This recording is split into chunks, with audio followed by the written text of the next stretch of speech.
cuando le dijeron: Dura es esta palabra. ¿Quién la puede oír? ¿Esto os escandaliza? Pues qué si vierais al Hijo del Hombre subir a donde estaba primero. El Espíritu es el que da vida. La carne para nada aprovecha. Las palabras que os he hablado son espíritu y son vida. Pero hay algunos de vosotros que no creen. Por eso os he dicho que ninguno puede venir a mí si no le es concedido por el Padre. Desde entonces muchos de sus discípulos se echaron atrás y no andaban ya con él. Por esto preguntó Jesús a los 12. ¿También vosotros queréis iros? Simón Pedro le respondió: Señor, ¿a quién iremos? Tú tienes palabras de vida eterna. Y nosotros hemos creído. Y sabemos que tú eres el Cristo, el Hijo del Dios viviente. Bien, después de haber oído la declaración la declaración de Jesús en el Evangelio del domingo anterior, Jesús decía lo siguiente: yo soy el pan vivo bajado del cielo. El que come mi cuerpo y bebe mi sangre tiene vida eterna, y yo lo resucitaré el último día. Los discípulos, por supuesto, estaban confundidos. De hecho, murmuraban entre ellos. En el domingo anterior Jesús les había dicho que no murmuraran, y seguían murmurando, por supuesto, y hablaban entre ellos quién podía aplicar esta clase de palabras que eran muy duras para entenderlas, para aplicarlas. Ellos estaban confundidos. Por supuesto, acá hay que hacer una salvedad.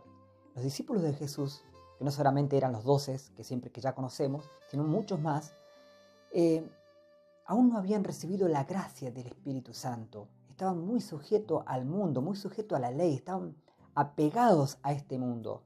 Y por supuesto les faltaba la gracia del Espíritu Santo. Aún no lo habían recibido. Pablo dirá en la carta a los Corintios: la letra mata, mientras que el Espíritu da vida. ¿No será que nos falta justamente un poco más de espiritualidad? ¿No será que estamos tan sujetos a este mundo? ¿No será que nos estará pasando lo mismo que le pasó a los discípulos de Jesús en aquel tiempo? ¿Que estamos confundidos porque estamos muy apegados a este mundo? ¿No nos estará pasando lo mismo? Una buena pregunta que le puedes hacer a tu conciencia, que nos debemos hacer a nuestra propia conciencia. Claro que con esta declaración Jesús los confundía aún más. Pronto venía la Pascua y Jesús se situaba en el centro de la Pascua. Él era la Pascua. ¿Cómo entender estas palabras sin la gracia del Espíritu? Él era el Cordero Inmaculado, es el Cordero Inmaculado, es la ofrenda perfecta. Y Él se manifestaba de esa manera. ¿Cómo entenderlo sin la gracia del Espíritu? De hecho, muchos de los discípulos del Maestro se habían dispersado, se habían ido, ya se habían retirado porque no entendían, no comprendían, no podían entender estas clases de palabras tan duras para ser aplicadas. Por supuesto, estos 12 discípulos se mantenían siempre al lado de Jesús. Pero también les pregunta a Jesús a ellos, los interroga: muchos se han ido, ¿acaso ustedes también se quieren ir? Y Pedro es el que responde por los 12. Dice: ¿a quién iremos, Señor? ¿A quién iremos? Tú tienes palabra de vida eterna. ¿A quién iremos? Me pregunto si en la actualidad también no nos está pasando lo mismo. Estamos un poco dispersos porque estamos confundidos. En vez de estar unidos, estamos divididos porque somos débiles, porque estamos apegados a este mundo. Y volvamos a la respuesta de Pedro con una pregunta. Dice Pedro: ¿a quién iremos, Señor? ¿A quién irás vos? ¿A dónde irás? ¿A dónde vas?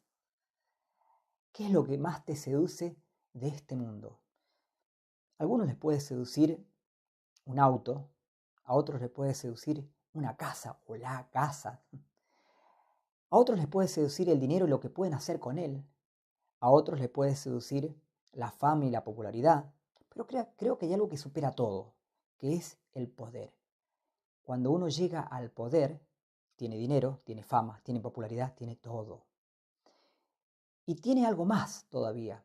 Ya no lo seduce absolutamente nada, sino él pasa a ser seductor. El que tiene mucho dinero, tiene mucho poder, compra todo. tiene todo y seduce con sus lujos, con sus mansiones, con sus autos lujosos, va donde quiere, compra lo que quiere, ya pasa él a seducir con sus riquezas. De hecho, si ustedes miran alrededor, muchas figuras famosas con mucho dinero hacen esto.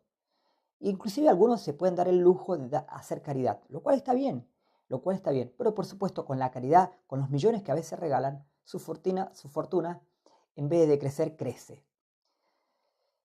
En fin, la cuestión es que en este tener y no tener, el pobre tiene una ventaja sobre el rico. El día que partamos y que todo eso que acabo de mencionar, todos esos lujos, no quedará nada, no nos llevaremos absolutamente nada, tan solo quedará de nosotros un par de huesos y nada más, y lo único que nos vamos a llevar es nuestra alma, regresa al Creador.